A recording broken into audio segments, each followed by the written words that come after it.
un imponente marco para cerrar la cuarta edición del Seminario Internacional de Innovación Educativa que TICMAS organiza en la Feria del Libro. Es el tercer día de este año, de esta edición, y nos despedimos con un lujo. Nos despedimos con la posibilidad de hablar con el secretario de Educación de la Nación, el doctor Carlos Torrendel, que el cargo oficial es secretario de la Educación de la República Argentina y secretario del Ministerio de Capital Humano. Bueno, lo podemos, en algún momento podemos evaluar. Debatir. Además es doctor en Ciencias de la Educación por la Universidad Católica Argentina de Chile, y estudió, como veíamos recién, en el La Salle, así que competíamos en algún momento en algún deporte. Seguramente. Muchas gracias por acompañarnos, gracias por estar aquí. Hay un montón de preguntas para hacerle, sobre todo que tienen que ver con el Plan Nacional de Alfabetización, algo de lo que se está hablando muchísimo, algo que comenzó también a ponerse en agenda desde hace un montón de tiempo con Argentinos por la Educación. Y quería comenzar con una afirmación que dijo Valeria Busamra, una doctora que estuvo aquí el lunes, que dijo: la lectoescritura permite una sociedad más justa y equitativa. Quería comenzar por ahí y preguntarle cómo el Plan Nacional va a ir hacia ese lado de justicia y equidad. Bueno, efectivamente, el año pasado, el anterior, Argentinos por la Educación, o sea, desde la misma sociedad civil, comenzó esta demanda fuerte y muy razonable, efecto de investigaciones, de la preocupación del sistema educativo, por centrarnos en el tema de alfabetización, que efectivamente tiene que ver con lo que podríamos llamar aprendizajes fundamentales. Obviamente la alfabetización es uno de ellos, podríamos ampliarlo también con la idea de alfabetización integral. Así que cuando comenzó el gobierno, el presidente también había firmado durante la campaña, junto con la mayoría de los candidatos, sí. No solo políticos nacionales, sino también de las provincias. Varios de ellos afirmaron el compromiso por la alfabetización, y efectivamente lo que había que hacer era concentrarse, sin duda, en los aprendizajes fundamentales, en este caso en el desafío de la alfabetización. Lo planteamos en el Consejo Federal de Educación, que reúne a todos los ministros de educación de las provincias en diciembre, antes de Navidad, al poco tiempo de asumir todos los nuevos gobiernos, porque hemos empezado el nacional y los provinciales, y hubo unanimidad en ese sentido ya en la conversación, y en febrero se aprobó también por unanimidad el compromiso y el Plan Nacional de Alfabetización, un primer marco que se continuó trabajando en la reunión del Consejo Federal de hace unos días, y va a continuar prontamente con la aprobación de no solo el Plan Nacional, sino también incluyendo todos los planes provinciales, porque se ha hecho un trabajo integrado con todos. Así que estamos contentos porque, paso ahora a la respuesta más específica, estamos contentos porque se ha creado un clima en un contexto económico-social muy complejo y político muy complejo. Se ha creado un clima de unanimidad en torno de una política educativa focalizada en que todos los chicos aprendan muy bien a leer y escribir, así que nos parece que es relevante y habla muy bien de todo el sistema educativo en todos sus niveles, no importa los partidos, las ideologías, las escuelas, los actores de la sociedad civil, que ha habido unanimidad en torno de este desafío, así que la verdad que es una alegría enorme y nos da mucho ánimo. La educación siempre consigue encontrar acuerdos, ¿no? En todos los años ha pasado que distintos partidos han encontrado un punto de contacto. Es una observación por ahí. Sí, yo no estaría tan de acuerdo.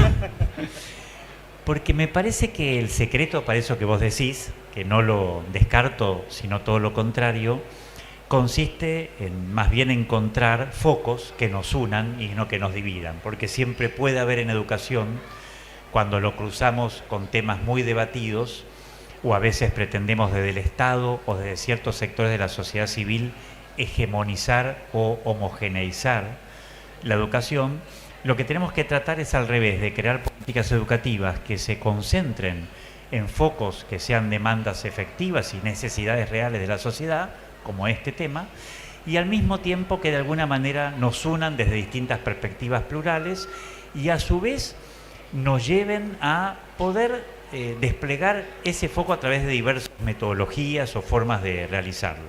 Entonces me parece que también hay que aprender en el siglo XXI a desarrollar políticas educativas pluralistas y no hegemónicas u homogéneas. Me parece que también hay una clave en la forma de hacer política educativa. Las fotos que encendieron las alarmas fueron los resultados de ERCE en 2019, PISA 2022, también las pruebas a aprender. ¿En qué momento, desde que se imponga el plan, de que se implementa el plan, en qué momento considera que va a cambiar o va a revertir la tendencia? Bueno, una cosa positiva de la cuestión del desafío de la alfabetización es que uno puede lograr resultados en un mediano plazo. O sea, no es cierto, vieron que en general en educación se habla del largo plazo. Bueno, hay cosas que se pueden lograr en un mediano plazo y una de ellas es este tema. Entonces nosotros creemos, por eso en octubre de este año va a haber una aplicación de la prueba Aprender en tercer grado. Antes, en los últimos años se venía realizando en sexto grado. La idea es hacerlo en tercer grado para poder acercarnos más a el núcleo de la alfabetización. Fundamentalmente ese núcleo tiene que estar en primer grado, pero nos estamos acercando de tal manera de concluir el primer ciclo con un diagnóstico claro en ese sentido.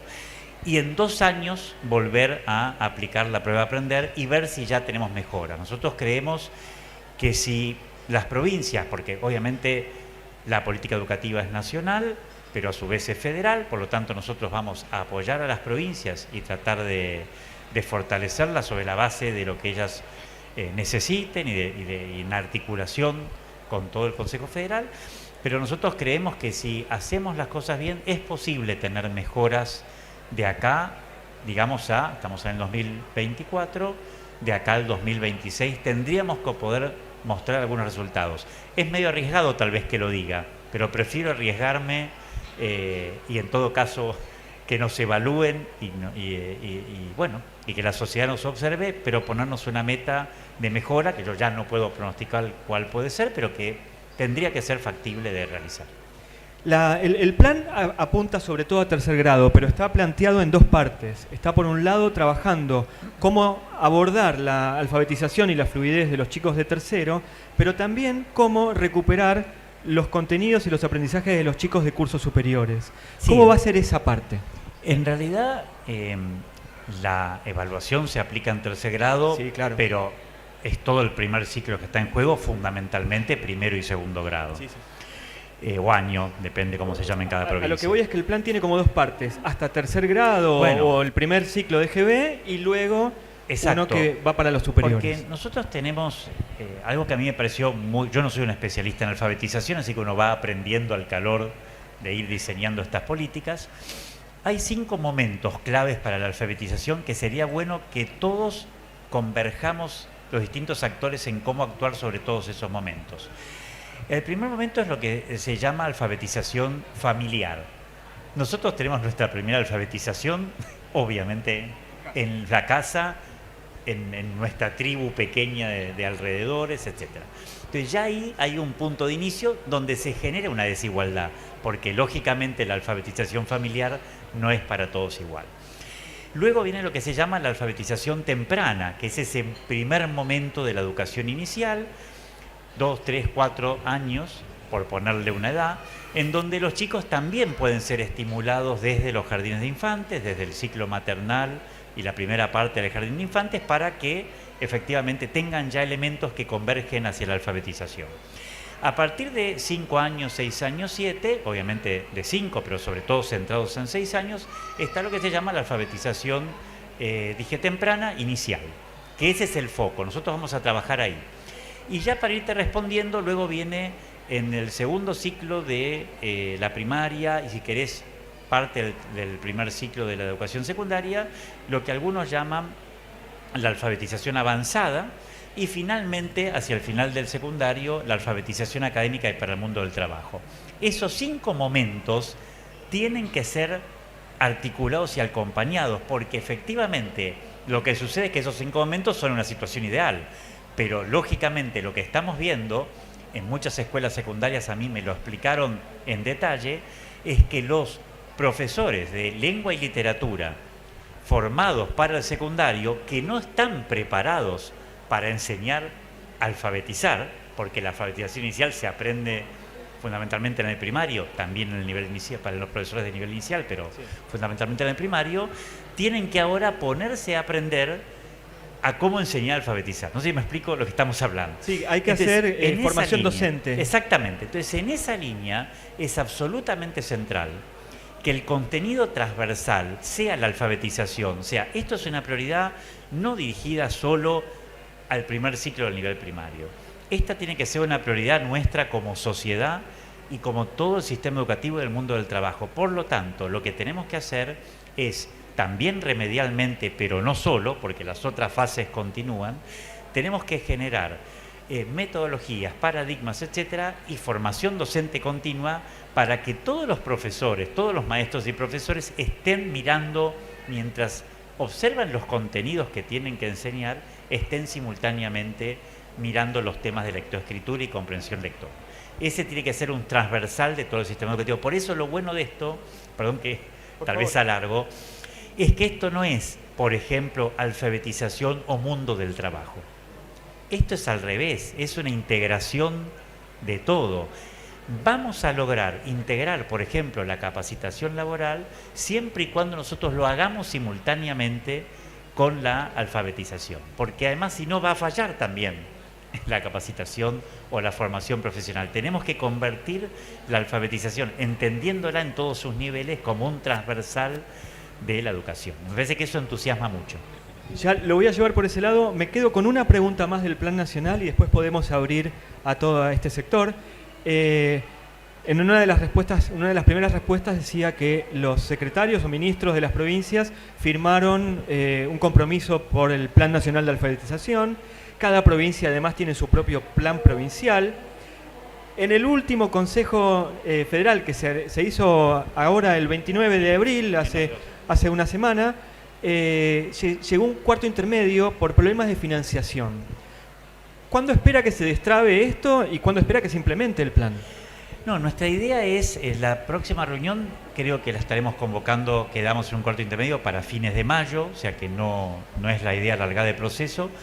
Faltaban definir justamente, especificar mejor, que fue algo que se conversó en el seno del Consejo Federal y lo consideramos adecuado, es muy lógico, especificar mejor la asignación de los recursos para cada tipo de eje. Obviamente todo un desafío es la formación docente continua, otro desafío tiene que ver con el acompañamiento de las provincias, otro desafío con los recursos destinados a los libros, que efectivamente también tienen que acompañar, son centrales en una política de alfabetización, todo lo que tiene que ver con evaluación también. Entonces, bueno, la idea es especificar todo eso de tal manera que quede claro, perdón, la alergia que continúa, que quede claro simultáneamente, por un lado, los recursos que la Nación brinda para esta política y simultáneamente también, lógicamente, las provincias tienen los suyos. Entonces, siempre la política educativa argentina, al ser un país federal, siempre es esta combinación de los recursos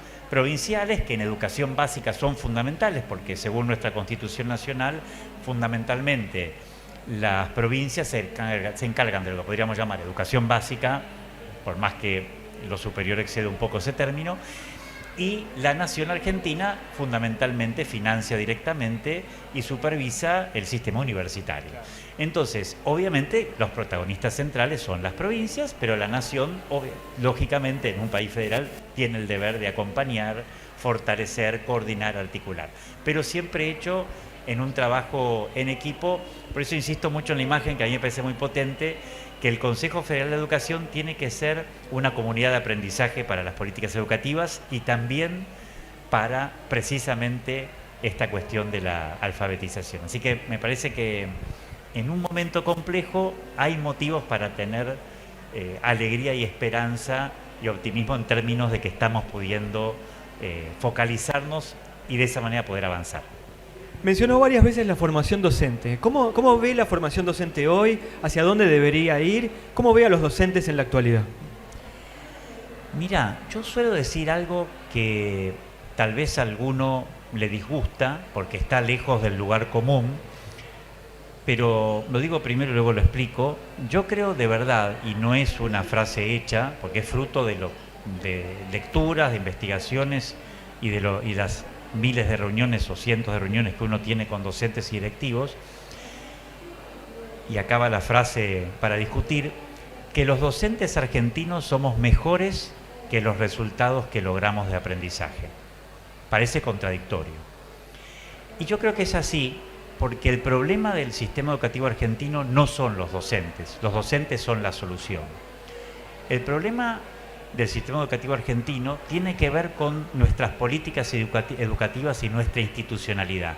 Porque por más que vos seas óptimo, si estás en una empresa o en cualquier institución que no funciona bien y no tiene una cultura potente, acá quienes me han precedido saben muy bien del tema, Silvia, Alicia sobre todo, también Paola, si la cultura institucional que a vos te cobija no te ayuda a potenciarte, por más óptimo que vos seas, no vas a lograr buenos resultados en tu trabajo. Creo que se entiende con claridad. Efectivamente, en la escuela pasa lo mismo. Si nosotros no logramos políticas educativas potentes y acompañar a los docentes retroalimentándolos para la mejora en su trabajo profesional, y además en un contexto social muy complejo donde el 70% de los chicos, entre 60 y 70, están en situación de pobreza y eso impacta fuertemente sobre la escuela, lógicamente vos estás disminuyendo las capacidades que tienen los docentes para poder enseñar mejor. Entonces, la formación docente tiene dos focos. Primer foco, tenemos que mejorar la formación inicial docente, lo que sería la formación de grado, tanto en los profesorados como en las universidades. Es un desafío del cual ya se viene hablando hace mucho tiempo. Hay que converger en otro acuerdo fuerte, que lo iremos desarrollando durante este año y el que viene, para mejorar la formación de grado docente, llamémosla así. Pero por otro lado hay algo que ya podemos hacer, que es, a través de la focalización, centrarnos en cómo lograr, por ejemplo, que todo lo que es formación docente continua vaya a la alfabetización en este caso. La idea es que el Instituto Nacional de Formación Docente se concentre en este desafío, que colabore con las provincias, que enriquezcamos también la formación docente para que no sea solo teórica. Yo me dedico a la historia de la educación, a la teoría de la política educativa, así que no tengo ningún problema con la teoría, pero necesitamos que los chicos aprendan a leer, escribir y aprendan. Entonces, todo eso está muy bien, pero hoy por hoy, en esta emergencia, hay que orientarlo al aprendizaje, lo cual, insisto, no quiere decir dejar la teoría al lado, pero en todo caso, orientar teoría con práctica al aprendizaje. Así que nosotros, nuestro foco ahora tiene que pasar, las provincias también lo ven de esa manera, por una formación docente continua centrada en la mejora del trabajo docente. Y las escuelas, como pasa también hoy en cualquier institución, también tienen que ser espacios de formación continua. Hoy, un estudio jurídico, una empresa cualquiera sea, un medio de comunicación, un museo, también es un espacio de formación continua. La dirección de las escuelas, los equipos docentes, junto con la política educativa, tenemos que concentrarnos en que tiene que ser un tema central de la gestión ordinaria de la escuela, la formación docente continua, que es la manera que todos tenemos de mejorar y aprender a hacerlo mejor. Así que eso me parece que también es otro desafío que nos entusiasma a todos. Bueno, hablamos de la parte política, de la política educativa, hablamos de los docentes.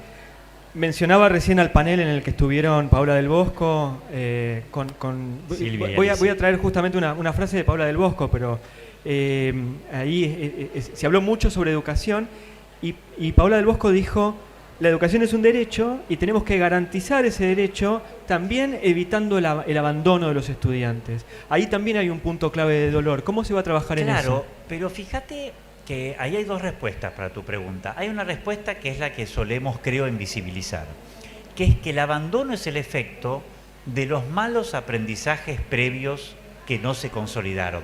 Vuelvo de nuevo, vas a decir que estoy obsesionado, la alfabetización. Porque si yo sigo progresando escolarmente, entre comillas progresando, pasando de año, pero los aprendizajes fundamentales no se consolidaron, lo que hago es construir un edificio o una casa sobre arena. Lo que pasa que no cae inmediatamente, cae después. Entonces el abandono, aún el abandono en el nivel secundario, es el efecto de la acumulación de malos aprendizajes que termina implosionando más tarde. Entonces, primera respuesta,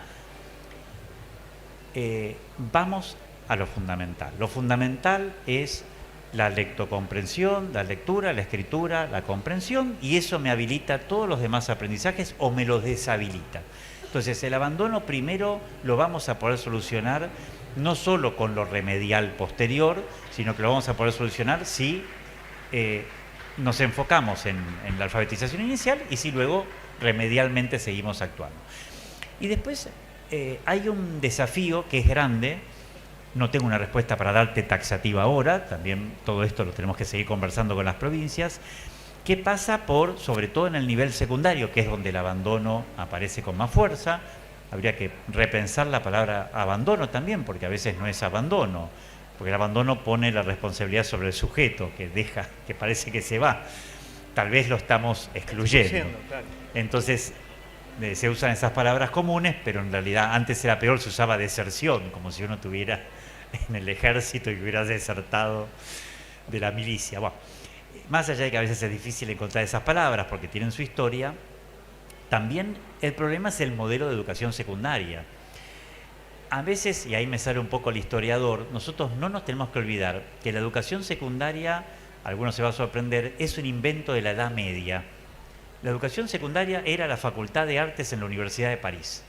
Era el espacio propedéutico para, vos te recibías de la maestría en artes y entrabas a las facultades mayores.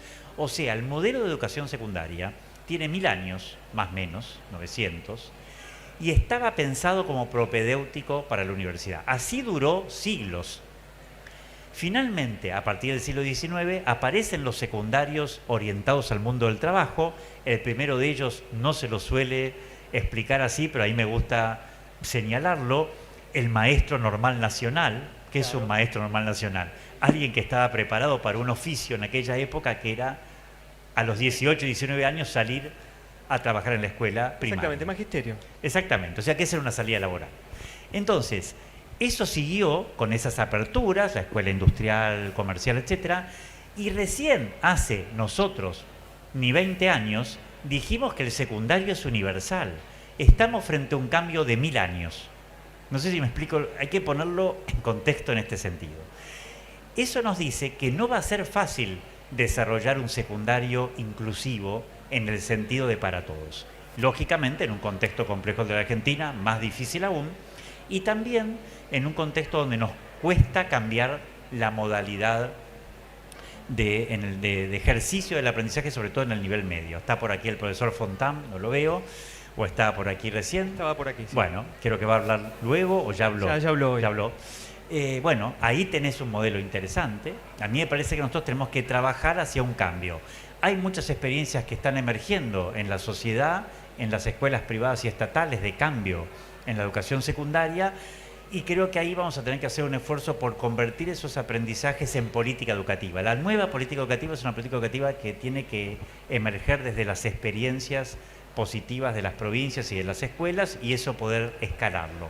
Eso es algo complejo, pero es la única salida que tenemos para enfrentar el abandono e ir por una escuela que de verdad signifique algo para nuestros alumnos, y en la cual, digo otra cosa que puede escandalizar, no se aburran los chicos, que muchas veces dicen que se aburren, pero sobre todo, para que no se aburran los chicos, no se tienen que aburrir los profesores, porque los chicos se aburren y no encuentran sentido en lo que hacen, porque los profesores tampoco a veces estamos encontrando sentido en lo que estamos haciendo. Entonces, ahí hay un trabajo potente que realizar. Doctor Torrendel, le hago 2 preguntas más. Una que surgió en alguna de las respuestas es la articulación entre en la educación, cómo articula lo público-privado. Bueno, ahí hay otro cambio ideológico radical para realizar. Es un tema que he estudiado bastante y me gusta mucho. Acá vamos a escandalizarnos. Sí, bueno, espero que no sea para escandalizarse. Yo sostengo hace mucho tiempo que toda escuela es pública y privada al mismo tiempo. Porque toda escuela es simultáneamente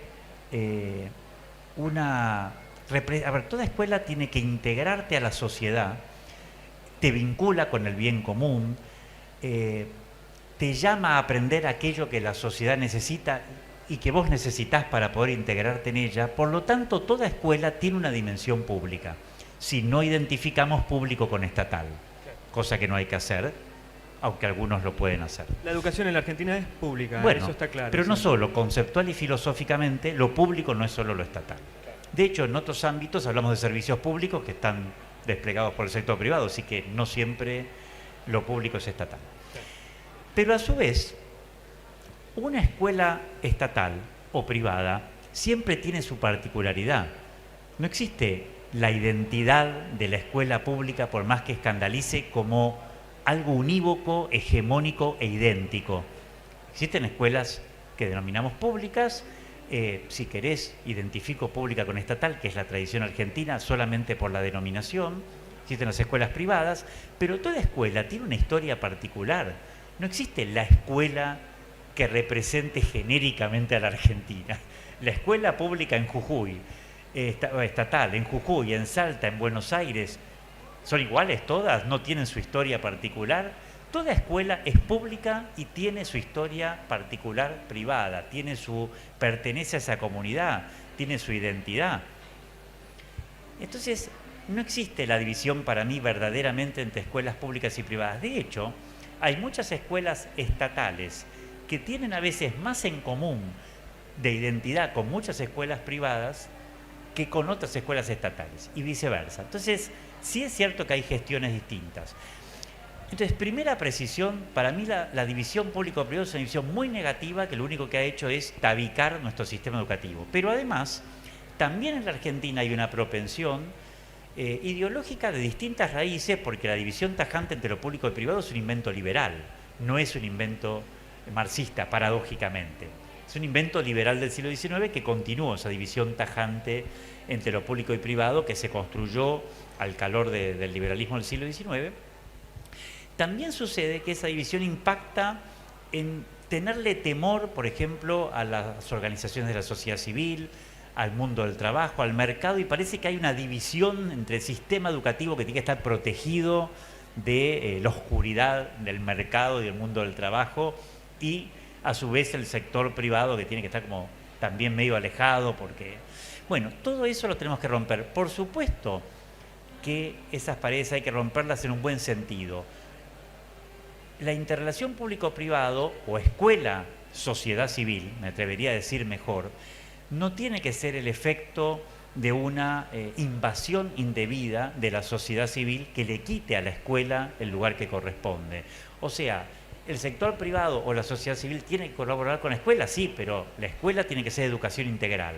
No es reducir la educación a lo que querrá tal o cual empresa o tal o cual sector del mercado, al revés. Entonces, sí, efectivamente hay una mala relación público que privado que alguno puede, o escuela, sector privado o sociedad civil, que alguno puede sospechar. Pero si lo hacemos bien, si podemos integrar la escuela y la sociedad civil, y si podemos integrar la política educativa con la sociedad civil, es clave. Por eso nosotros le llamamos a nuestra política educativa participativa, porque tenemos que introducir en el diseño, la implementación y la evaluación de las políticas públicas a la sociedad civil, y ese es un paradigma de política educativa compleja. Yo no puedo seguir gobernando el sistema educativo como si el Estado tuviera la única capacidad de ejercer poder sobre las escuelas. Tenemos que integrar una sociedad en red, una sociedad del conocimiento, insisto, sin reducir la escolarización a intereses de uno u otro, pero sí justamente potenciarla a partir de una integración con la sociedad. Eso me parece que es un desafío clave. Le agradezco mucho el tiempo que nos dio, le hago la última pregunta. El 10 de diciembre de 2028, supongamos que el cargo se mantiene hasta el fin del periodo, se va de la Secretaría de Educación. ¿Cómo le gustaría ser recordado? O en todo caso, ¿qué deberíamos reclamarle los ciudadanos a la Secretaría? ¿Cuáles son esas acciones que dicen, mi mandato va a ser recordado por esto? No, tenemos que lograr mejoras en la alfabetización. Yo quisiera decir una sola cosa, porque lo otro va a estar acompañado y orientado a eso. La formación docente la tenemos que mejorar en ese sentido, la formación para el trabajo también. Tenemos que convertir eso en nuestro foco. De hecho, pensando en diciembre, cómo explicarlo mejor en el contexto de los desafíos argentinos, es una imagen, por favor, no quiero reducir una cosa a la otra, se nos ocurrió esta idea en el contexto de los desafíos de la Argentina, que el presidente también desarrolló en su discurso de inauguración de sesiones en el Congreso, que el analfabetismo es a la educación lo que la inflación es la economía. Y en algún sentido hasta antropológicamente eso es cierto, porque cuando vos no tenés moneda, no tenés confianza, no podés intercambiar.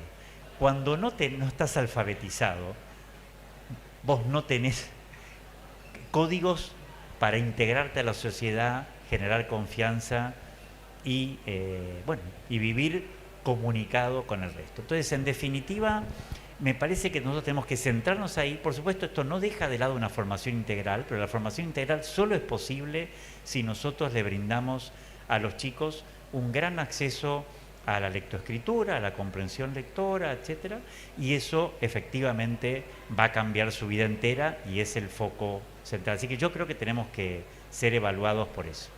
Doctor Carlos Torrendeles, secretario de Educación de la Nación, gracias por haber cerrado el Seminario de Innovación Educativa de TICMAS. No, gracias a ustedes y por la iniciativa. Mil gracias.